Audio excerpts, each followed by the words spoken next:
Hello everyone. Welcome to the channel. In this video, I will show you how to back up a chat in WhatsApp on iPhone. Please watch the video till the end. Subscribe to the channel. Let's get started. To do this on our iPhone or iPad, we need to go to the WhatsApp app.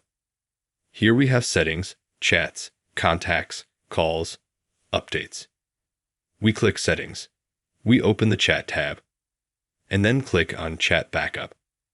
And here we have this setting that will be in blue, backing up. You click on it, and it'll back up your chats.